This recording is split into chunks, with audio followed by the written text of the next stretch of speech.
नमस्कार, मी संदीप चव्हाण, मुक्काम पोस्ट आसवली, तालुका खंडाळा, जिल्हा सातारा.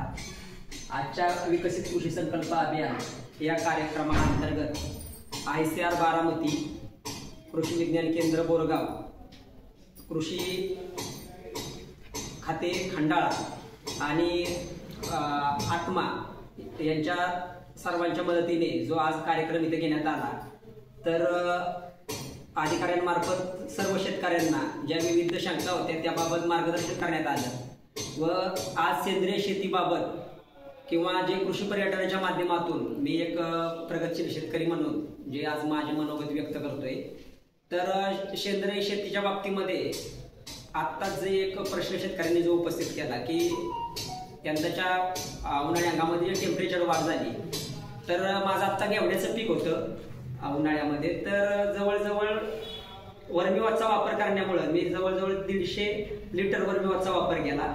याच्यामुळे मला 37 किलो घेवड्याला 41 डाग म्हणजे जवळजवळ 2000 किलो घेवडा सापडला आणि ह्या पावसामुळं माझं जवळजवळ 1500 किलोचं नुकसान झालं.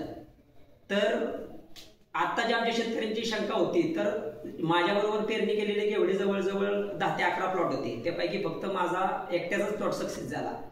तर सेंद्रिय शेतीबाबत मला सांगायचं यातनं एकच आहे की गांडूळ खताचा वापर आणि सेंद्रिय शेती करताना तुम्हाला वर्मीवॉचचा वापर असेल, याच्यामुळं जे ह्या बाकीच्या किडी आहेत ते अटॅक करत नाहीत, फळाचं ग्लेजिंग चांगलं राहतं, फळगळ होत नाही आणि परिणामी इतकी फुलकळी प्रचंड म्हणजे झाडाला निघते आणि ती पूर्णपणे टिकते. उलट मला वाटते फळाचं सीताफळ सारख्या आंब्यासारख्या फळाला थिनिंग करण्याची गरज पडते, पण फळगळ म्हणजे वारा जरी प्रचंड व्हायला तरी फळगळ होत नाही. तर ह्या माध्यमातून मी ज्यावेळेस मिश्र शेती करतोय की माझ्याकडे चवळी, कडधान्य सर्व प्रकारची मी कडधान्य करतो. फळपिकं माझ्याकडे लिंबू, आंबा, पेरू, चिक्कू, नारळ सर्व आहेत. तर यामधून सरासरी मला वार्षिक शेतीतून आणि फळशेतीतून एक 7 ते 8 लाखाचं वार्षिक उत्पन्न आहे. आणि कृषी पर्यटनाच्या माध्यमातून जे हे कडधान्य माझ्याकडे पिकतं ते मी शहरी भागातल्या म्हणजे पाहुण्यांना म्हणजे जेवणातून थोडक्यात हे कडधान्य त्यांना प्रोव्हाइड करतो आणि ह्या माध्यमातून मला वार्षिक एक 10 लाखाचं उत्पादन मिळतं.